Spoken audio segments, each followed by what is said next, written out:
Hello everyone, let us start with the reading of a chapter, A Letter to God, from the First Flight book, class 10th. The house, the only one in the entire valley, उस पूरी valley पे एक ही घर था, sat on the crest of a low hill, highest part of the hill में वो house हमें दिख रहा था. From this height one could see the river, उस हाइट से एक रिवर दिखती थी. The field of ripe corn dotted with flowers, उस कॉर्न जो पके हुए कॉर्न हैं उनके ऊपर फ्लावर्स आ चुके थे, जिससे ये पता चलता था that always promised a good harvest. The only thing the earth needed was a downpour. अर्थ को मतलब उसके जो फार्म था उसको क्या चाहिए था, एक बारिश चाहिए थी, और at least a shower, one and the same thing. Throughout the morning, Lencho, who knew his fields intimately, पूरी मॉर्निंग लेंचो जिसको अपने फील्ड्स के बारे में पता था, had done nothing else, उसने कुछ नहीं किया था, but लेकिन see the sky towards the north east direction में वो सिर्फ स्काई को देख रहा था. What he was waiting for the rain. Now we are really going to get some water, woman. वो अपनी वाइफ को बोल रहा है कि अब हमें पानी मिलेगा अपनी क्रॉप्स के लिए. The woman who was preparing supper replied, yes, God willing. Preparing supper means उसकी जो वाइफ है वो मील प्रिपेयर कर रही थी और उसने बोला बेशक भगवान की मर्जी से बारिश होगी. The older boys were working in the field while the smaller ones were playing near the house until the woman called to them all. जो उसके बड़े बेटे थे, ओल्डर बॉयज, वो काम कर रहे थे फील्ड में, और छोटे बॉयज जो उसके छोटे बच्चे थे वो खेल रहे थे घर के पास. फिर उसने आवाज दी उन सबको, कम फॉर डिनर, कि डिनर ले लो.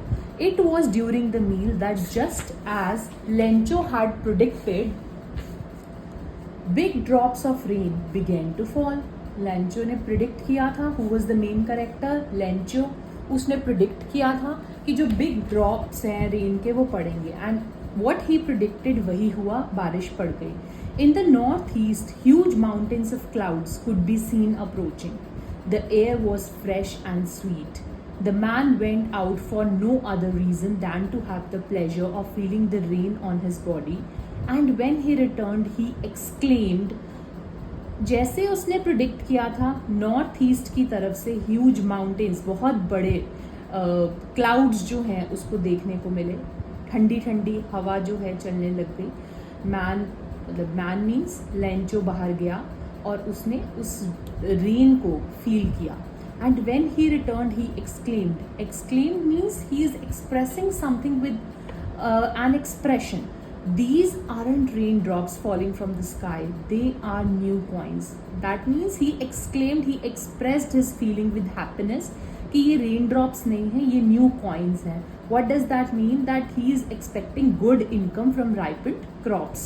The big drops are 10-cent pieces and the little ones are 5s. He is expecting good money after he'll sell his ripened corns. With the satisfied expression, he regarded the field of ripe corn with its flowers draped in a curtain of rain. He was satisfied. Rain आ गई है, crops के ऊपर flowers हैं, then बारिश भी आ गई है. But suddenly a strong wind began. एकदम से बहुत strong wind, बारिश जो है वो होती है, to blow, and along with the rain very large hailstones began to fall. Hailstones जो है, गड़े जो है, rain of snow जिसको बोलते हैं, वो गिरने लग गई. These truly did resemble new silver coins. वो और खुश हो गया कि इतनी बारिश पड़ रही है, उसकी क्रॉप्स और अच्छे से, उसके कॉर्न्स जो हैं वो और अच्छे से पकेंगे. The boys, exposing themselves to the rain, ran out to collect the frozen pearls. Boys means जो उसके किड्स हैं वो भी बारिश में आते हैं और बाहर आकर वो एक तरह से खेलने लग जाते हैं बारिश से. It's really getting bad now, exclaimed the man. Again there is a word used, exclaim. That means अब उसका एक्सप्रेशन हैप्पीनेस से सैडनेस की तरफ चेंज हो रहा है कि अब ये गलत हो रहा है, अब बारिश बहुत पड़ रही है हिल स्टोन्स के साथ. I hope it passes quickly. It did not pass quickly. For an hour the hail rained on the house, the garden, the hillside, the cornfield, on the whole valley. सारी वैली जो है वो भर जाती है hello से. Garden भर जाता है, हिल साइड भर जाता है, कॉर्नफील्ड भर जाता है. The field was white as if covered with snow. पूरा फील्ड उसका वाइट हो जाता है जैसे वो नमक से भरा हो. Not a leaf remained on the trees. The corn was totally destroyed. सारा उसका cornfield खत्म हो जाता है. The flowers were gone from the plants. Lencho's soul was filled with sadness. When the storm had passed, he stood in the middle of the field and said to his sons, "A plague of locusts would have left more than this." कहते हैं कि अगर यहाँ पर grass hoppers का attack होता तो it could be possible कि कुछ बच जाता, लेकिन अब हमारे फील्ड में कुछ नहीं बचा. The hail has left nothing. This year will have no corn. वो कहता है इस साल कोई भी कॉर्न नहीं होगा. That night was a sorrowful one. वो दुख भरी रात थी.